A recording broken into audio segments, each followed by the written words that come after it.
Hello, ladies and gentlemen, and welcome to the first official episode, a little late into the season of Steelheads Weekly. I am Darius Dominguez, and alongside me, I have Mark Freitas here. Mark, how you doing today, man? I'm doing well after watching the worst officiated hockey game I've seen in a long time. It's been a while Not since... counting NHL. Yeah, it's been a while since I saw officiating that bad or one-sided. But we'll get into that later. We'll definitely get into that later. For anyone watching this who's not familiar with myself, it could be, I don't know, parents of players or, Steelheads fans.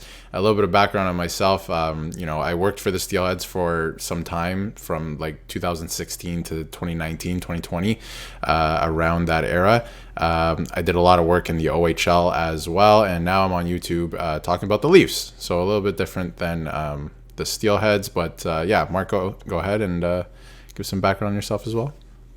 Well, for my background, I cover the Steelheads, Maple Leafs, and the WB on the Fired Up Network. I put out content for the not officially for the Steelheads, but on the Fired Up Network website, talking about players, background on their draft stock, what the Steelheads game, weekly updates for the Steelheads schedule, what's coming up, and other things. For the Leafs, I just cover game previews and some needs that they might need for this season. But, we're on the OHL today, so we'll stay with the Steelheads. But, yeah, that's a little background on me. Nice. And, I mean, we've both, I've been following the Steelheads since probably 2012, so almost 12 years now, which is crazy. Mm-hmm. You've been a fan of, OHL hockey and Mississauga since the beginning, since the Ice Dogs. Yeah. So we have, we've seen some stuff. We have some insights. So hopefully we can bring you a little bit of an entertaining show. But yeah, to get right into it, I mean, we've missed half a season, but no better time to start than now, right? So exactly, better late than never. Exactly. I thought they started this season off really well, clearly, because they were first for a long time. They've dropped a little bit now. We could start by we'll start with some game recaps from this weekend, right? We'll look at some things, and then we'll get into individual players, because I know you have some thoughts on some players as well. But yeah, they started the weekend in Niagara, 2-1 win, and then they lost at home 4-3 in overtime. Pretty good effort to the North Bay Battalion. And then today, we can really get into it because we were both there. Yikes. Yeah, against the Brantford Bulldogs. That's new to say. I'm not familiar with that. 3-0 loss. Yeah, I'm not used to it. When we left the game, it was 2-0. So that actually, I just realized it was 3-0 final. But what did you think of the game today, Mark? Obviously, the weekend didn't go as planned for them, but what did you think of the game today? Because obviously, they're playing the best team in Brantford. I thought they looked slow. Like I said to you during the game, they don't, in my opinion, Mississauga doesn't have a team, team effort-wise. I find that a lot of the players seem to be very individual and not, it seems like there's no connection there. Especially if a guy gets hit, they don't really jump in for each other. Especially that big hit we saw. Normally, I'm not too big on guys jumping in, but if you're gonna go jump in on your guy, or, defend your teammate, you go in there. But they didn't do it, and I find that they just got no. They have no chemistry. It's just weird, but that's what I think. I think the goaltending's fine, but there's a lot of things they could have fixed at the trade deadline. They didn't do it. So I don't know where the teams they go into the playoffs, and when they make it, either they could go on a little run or they could probably get killed in 4 games. Yeah, well, we don't know. Right now they're matched up with Oshawa, although there's it's only a 5-point difference to first in the conference, so we really don't know. It's only January. It could end up really different by March. Right now they're in a 4-5 matchup against Oshawa, which wouldn't be favorable for them either. But I don't know. I think they've played some teams pretty well. They've always played North Bay well. They play Sudbury well, teams like that. But to get back to what you were saying, they're in a weird spot, like you said. They traded away guys at the deadline. They didn't really add this year, which I thought it's not entirely surprising, because I know next year is going to be the big year for them, but it kind of sucks to have to wait. But they're in a weird spot. I don't think they addressed too many things that they needed to, while still giving players away, obviously, for draft picks. But Vecchia was a top 5 scorer on your team. and now you no longer have him. Like, he's in Guelph, right? Thank God he's in a different conference, but you need guys like that. You need top scorers, and obviously I know the return is nice, and they'll probably flip it to do something next year, but they're in an awkward spot. Like you said, zero chemistry. A lot of guys out.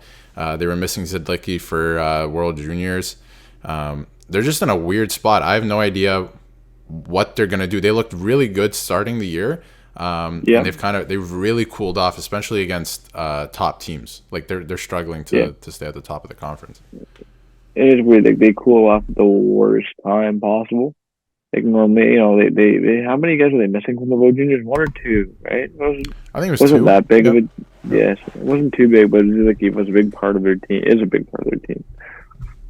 But I don't know. It's just, I think for them, you mentioned the deadline. They ship guys off, but they just kind of add 2 or 3 guys. They don't got to go fully and just kind of get guys that'll be here next year. And they can kind of build more. They did nothing. So yeah, it's on the coach. So I don't know. Yeah, coach GM. I mean, he's got to fill in those spots. But like I would be remiss if I didn't mention, like, they brought in Locus. I think it's pronounced Locus. As they needed another player, another scoring player. He's looked good. He reminds me of Steelheads fans have been around for a while. Matthew Foggett, just his play style and the way he. Literally just his play style, and the fact that he was a deadline acquisition. So he's been all right. I thought he had an okay game today, but nobody scored. So there's that, right? You need to score goals. Somebody to focus on, because we don't have a lot of time today. Obviously, we'll get into it in later episodes and all that stuff. We'll have time to catch up, but we're going to talk about the heart and soul of this team, who is Ryerson Leenders. He's had a great year. You've written quite a bit about him as well. I thought maybe a little bit snubbed Team Canada. I guess there's other options there as well. But yeah, I thought he's had a great year. Like, I think without him, I wouldn't say they'd be lost. But even today, it probably would have been 5-7-0 without him. Like, he's been a big part of their season. So tell me what you've been seeing from him. He's been pretty common in that. He makes big saves for the team when they need it, and it just sucks because there's games where he plays well and the team does nothing in front of him, and there's only so much a goalie could do to keep their team in the game. And you mentioned about a couple of those being snubbed with the World Juniors. It was him and the goalie for North Bay. Both were snubbed. Both did not make it. I'm not even going to pronounce the guy's last name because that's DiVincentis, I think. Yeah. A little tongue twister there. Yeah. So I mean, he's going to be in the top prospect game. Today's the 21st, so it'll be Wednesday. Wednesday this week. Yeah. So him and Luke Misa are going to head down to New Brunswick, where the top prospect game is. I think it's the Q this year. Yeah, they always alternate in a couple of years. Yeah. So it's good that they're going, but yeah, he's done well. He'll be big for them in the playoffs. When it comes, he'll always steal them a series or two, and we'll see how far he can take them. Because right now the team isn't helping him out; he's helping the team. Yeah, definitely. So hopefully they could figure that out. But there's lots left to be played. But now he can have a little rest until him and Misa are probably going to leave today or tomorrow for the game on Wednesday. So we still have a little bit of rest, and they'll come back for their game. I believe they play Friday again. Yes, next Friday. Yeah. I'll tell you right now, actually. They play next Friday against Flint at home. Yep. And then another date with Brantford again in Brantford. So that should be interesting. I think that's next Sunday. That should be interesting to keep an eye on, too, because Brantford going into next weekend will be in first still. Well, we think at least. But probably. But probably. They look pretty good, which is crazy considering their quick turnaround. They won championship 2 years ago, rebuild 1 year, and they're pretty good again this year. But to go back to goaltending, Ryerson Leenders has been a huge part of the Steelheads season. Where they are at, they could be further down the standings with their little bit of a slide because they were playing so well at the start of the season. But Ivan Kovic as well. I thought, like, for a rookie season, he's had a solid campaign. And I think when you talk about OHL hockey in Mississauga, goaltending has always been an interesting either issue or topic. It's such a fun topic. It's the best topic. It's the best topic with the Steelheads. I think they've done a better job in recent years of like actually having a backup, and especially this year. with yes, because it's rare they have had a backup. Yes, it's rare that they've had, no disrespect to the backups over the years, but it's rare that it's not even a skill thing. They just don't play, which I never really understood. You had I talked about that too at the start of the year. Yeah, it's been a big issue, and it was looking like Leenders was headed that way, but I think Ivan Kovic's had a really good rookie season as well. But you look back at names like, I'll just throw out a few names, like Spencer Martin played 64 games one year, 65 games. Yep. Jack Flynn played 64 of 68. Jacob Ingham was putting in a lot of work one of those years. I think it was 18, 19. Too many games. Way too many games. They've relied on their starting goaltenders far too much. So to see the situation they have right now, and Leenders heading into the draft too, so they'll obviously get him back next year. It's pretty rare that goalies move on that quickly, especially in the CHL. But what are you looking at there? Yeah. Well, it's funny because I'm looking at the save percentage, and Ivan Kovic is second in save percentage in the league with a .916, and then Leenders is fourth with a .913. Which, well, that's good. 913 and 916 from your goaltenders. I mean, what more can you ask? And especially in junior hockey, it's kind of like the NHL where it always kind of gets worse every year because the scoring always goes up. So, what do you say? They're second and fourth in the league? Second and fourth. So, Ivan Kovic is, let me go back to that because I went to shutouts. Ivan Kovic is second, and then Leenders is fourth. 2 and 4. So, both your goalies are 2 and 4th. That's great. That is good, and it's something that Mississauga has needed for a long time. Yeah. Because the one thing I will say is that I did an article at the start of the year saying they need to split these starts for these goalies, and unfortunately they haven't done that. But they've done okay. So hopefully Leenders won't be too burnt out come playoffs. Who knows? And then as for shutouts, Leenders is in third, Ivan Kovic is in eighth. Not bad. Not bad at all. And Leenders obviously with 3 shutouts. I mean, that's pretty impressive. But even like you said, they need to split the starts. But even if they don't, as long as Leenders doesn't play 60 games, I think they'll be okay. They should be okay. They should be okay. He shouldn't be gassed. I've seen it time and time again. Back then, those years, the goalie plays 64 games or whatever, and then you get into your first round series and he's gassed, and it's just not a good situation. So, even if he plays 40 games or something like that, it's still a heavy workload because you want to shelter that rookie as well in a way. You obviously want to give him opportunities, but don't want to throw him to the wolves, right? Give Ivan Kovic Flint. Yeah, give him lower. Exactly. So you'd expect to see him Friday. And then Leenders needs some rest as well, right? So obviously you'd go back to him for the bigger game against Brantford. Exactly. But, I mean, it's interesting. Notoriously, Mississauga, except for 1 year in 16-17, they kind of slump. They go up and down, right? And even further back, if you want to go to the majors, they were kind of like that as well. But, except for the 2 seasons they had, that they were amazing. They didn't really slump. But they didn't have to slump. They didn't have, no. That 2011 year will still be held deeply in my heart because what was losing that season can't relate until the playoffs came. No, I think they lost 11 games that year, maybe, right? Something like that. They lost 11 games. That was fun. Yeah, good times. But I think they're building to something. I think if you're a Steelheads fan, they're building to something pretty special next year. You got Porter Martone. He's a late draft. He'll be back again next year. He is a really, if we want to get into him, he is a great talent. Yeah, and he's cooled off a little bit too. He started off the year fantastic. Yeah. And then, even I said to you today, today he looked off, but lately he's kind of looked.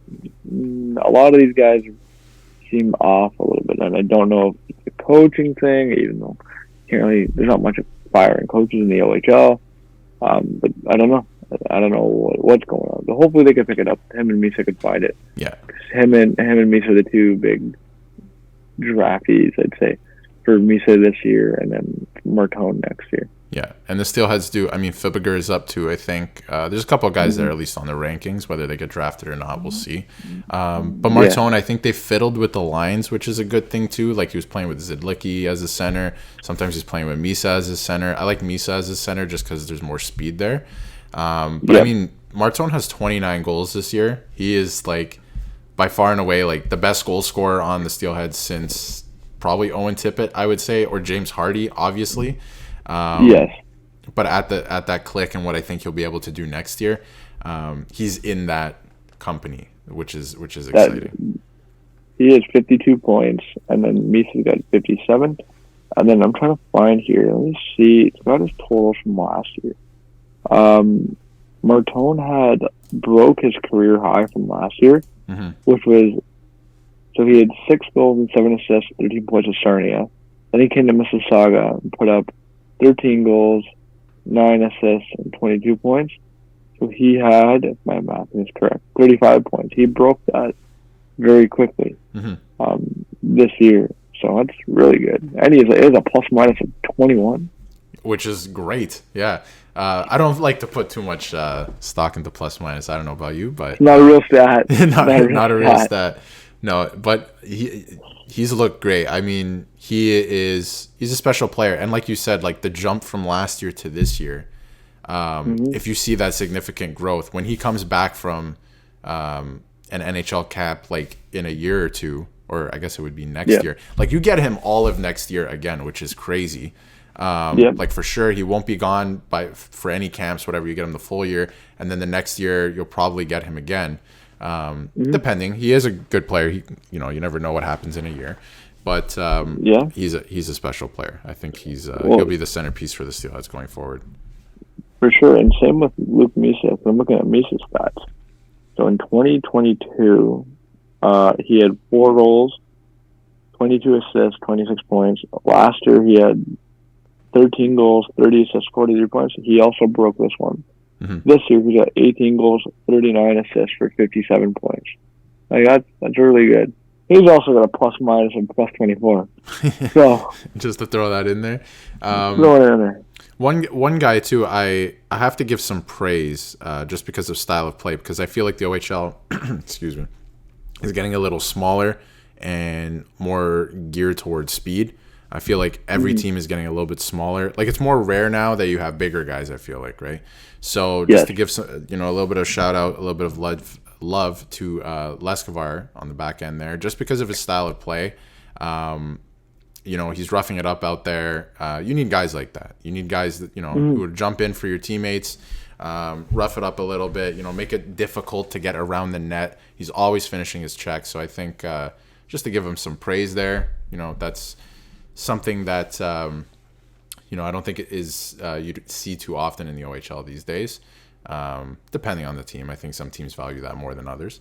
And as well as Mason Zabeski, I think he's like a new age kind of power forward type player. He's had a pretty good year too. So, he's not like the stereotypical like Eric Lindros power forward, just a tank. But I think he's like this new kind of breed of, scoring. He can, drive the net. I find like he's more effective when he's aggressive. So he's been good. He'll grow too. He's only 6'1", so he'll be a big boy. He can grow a little bit more and be a nice big power forward like JVR. Like JVR, yeah, that'd be great. Like JVR, yeah. That was my first comparison I could think of. That's a good point. Good point you added there, and I think it covers it for who we'd want to look at today. Yep. There's also no, it's actually pretty much it. Looking through the forwards. Yeah, one guy I would like to say too that I've seen at least from the start of this year to this point in the season is Finn Harding. I feel like he's taken like a significant jump in his defense. Like this is just all eye test based on what I've seen. I don't like have his second year. Yeah, stats to back it up. Second year player. I find like the OHL is really hard in your rookie year. You start to figure it out in the second year usually. Yep. So it looks like he's figuring it out. I think defensively he just looks better. He looks more confident. He was making some really, really good plays today, like confident plays, especially on the blue line, like tight on the blue line. He went to the net today on one play, did he not? He almost scored too. I think so. Yeah. He had a couple chances. Yeah. So he's in the mix there. I think just to give him some love too. I think he's been pretty good. I think it's always nice to see guys kind of figure it out. There's like moments in someone's OHL career that you kind of see. Okay, their confidence is there. They're figuring it out. So he's another guy. I think it's good for the Steelheads. these guys will just get better as they get older. Yeah, as they go into the league, and hopefully they can stay here for 4 years and figure it out. Yeah, Parker Von Richter is the same thing. Sorry, right before him too. He's another guy I've noticed on the ice. He's looking at him here. He is such a second year as well. He's from Mississauga. Yep. He's also 6'1", so he'll grow too. Could be a big defenseman in the OHL next few years. It's his draft year too. I believe he's one of the. Yeah, he's ranked as well. He was ranked this year, so it's good for them. Mississauga has a lot of good young players finally getting recognized. Yes, I think one after thing. A long time. Like, I know a lot of fans are going to be like, I get restless sometimes, right? And we talk about it where it's like, why don't they just pick a year and go for it, right? And again, it looks like this year won't be like an all-in year. Obviously, trade deadline has come and gone, and it doesn't look like it's going to be all in. But when you look at the nucleus of the team, like coming into the year, they didn't even have an overager, and the team was good, right? And you don't. And now they have one. That. And now they have one. And I think it was a good pickup as well. You need, bigger bodies, tough guys as well. So Gaudreau was a good pickup. But I think when you look at that, they are young. They're still very good. And when you get a year older and you're coming into next year, you have 19-year-old forwards. You have your 18-year-old forwards are going to be better. Yep. You can, acquire. You're going to have OAs. You can acquire OAs if you want. The goaltending is set. When you look at next year as a Steelheads fan, and I hate to jump over this year, but next year looks like it's going to be the year of the Steelheads. Like, hopefully we'll get to see it live. They're still in Mississauga. Yeah, I mean, it would be great. There's a lot of question marks as well. But that's a story for another day. That'll be a topic for another episode. That'll be down the line. That's always a topic of conversation too. I mean, like when it's pretty OHL hockey in Mississauga, it's always brought up. I mean, it always has, and I mean it goes back to the start. They're all still here. They're all still here. That's right. And we were talking about it the other day. It goes back to the start where the Ice Dogs didn't exactly get off to the greatest start. So I feel like the interest was kind of, killed off early, if that makes sense. But it did. Yeah, it's okay though. Even though the team names might change and the colors change, the Mississauga name still stays. That's right. And OHL hockey stays in Mississauga. And I mean, there are loyal fans. Like, I know I've talked to people, I've met people who've been there since the Ice Dog days, like you, for example, right? And we have friends that same deal, or majors, and they've stayed the whole way through, and they're still fans to this day. So if you're watching or listening to this, shout out to you. But yeah, it should be an interesting, to see moving forward in the kind of the legacy of, hockey in Mississauga as well. Yes, we'll see what they can pull the next few years, and we'll see how they do this week, because they need to start winning games again. Yes, they need to. So, what do you think? So we watched it today. I have my thoughts. I'll give my thoughts quickly. But moving forward, what do you think they need to do to have a good weekend next week? Get them back on track, because they're kind of picking up wins here and there. But I feel like they're kind of, one step forward, 2 steps back at this time, just kind of slumping a little bit. So what do you think they need to do to kind of right the ship a little bit, get back on, feeling good? So looking based at the standings here, what I think they should know, it's standings, but you're playing an 8th place Flint Firebirds next week. You need to crush them. And then you have a big game on Sunday against the Bulldogs. Now, obviously, from what we saw today, the Bulldogs got away with a lot. We've even tweeted it out how awful the shooting was and how Brantford got everything. They need to bring it to Brantford next week. Do what they did to you today, and don't be pushed around. I like that, especially with the Brantford. I think you're right. Flint, you kind of have to look at that game as a must-win. You absolutely have to win that game. They're lower than you in the standings, obviously in a different conference, but they're a lesser skilled team. You should beat that team. Get yourself feeling good, and then go into Sunday feeling good about yourself against the team that just beat you up and beat you on the scoreboard today.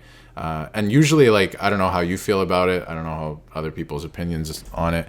I'm usually I don't, like to blame the refs too much. When the Leafs are in the playoffs, I don't like to blame the refs. I'm you just got to play above that. You just keep playing, right? Just keep playing. So, if that happens again next week, just keep playing. What happened today happened. You know what to expect now from this team. Go in and get the 2 points, right? Just play above everything. Just play your game. That's all it is. That's it. That's all they have to do. Yep. And I like JR's style too. I feel like they play a different type of style than I feel like other OHL teams are starting to kind of incorporate it too. But I think it's more like when he first introduced it years ago when he got hired. It's more of a pro style of game, getting the guys prepared for the pro game, and it's translated pretty good. Obviously, his first year making the final, but yeah, I don't know. I want to see more out of the team. They need to figure it out. I think the skill is there. They have top end players. Yeah, they just got to figure out what works. Yeah. So I think that'll wrap it up for this week. Just we'll do this every week, about 30 minutes. Just give our thoughts, what we think. Exactly. Yeah, I think we'll have some stories too. I have some stories from back, early Steelheads days of certain players, and I'm sure we'll like reminisce and all that stuff. Ice Dogs days, and we'll get around all that. Yeah. So it'll come. It's just the first episode, and obviously it came a little bit late. But like you said, Mark, it's better late than never, right? Exactly. Yes. And then doing our playoff game will be fun. Playoffs in the OHL are always. I'm into it, man. It's always so much fun. It's a different game. It is a different game, yeah. And usually, I don't know. Playoffs in Mississauga, like if you can wear sometimes you can wear your shorts. Like I remember one year you could wear your shorts to the game. It was just nice. It was great. Yeah, I'm looking forward to those. Yeah, that was nice. So we'll wrap it up there. We thank everybody for watching. If you tuned into this first episode or listening, we'll have this up in audio as well. So check it out either way. If you want to listen to it while you're driving, whatever floats your boat, So I'm sure we'll see you next week for another Steelheads Weekly. And Mark, anything? That's it. We hit the nail in the coffin with this episode. Perfect. All right, so our Twitters, our ats are on the screen. You'll see them, so check us out on Twitter. Links will be in the description. Check that out, and we'll see you all next week. For more content, visit our YouTube channel and check us out on Spotify and Apple Podcasts. Don't forget to follow the guys on social media at Matt_Mondays, at Nick LaFlame, and at Darius Dominguez.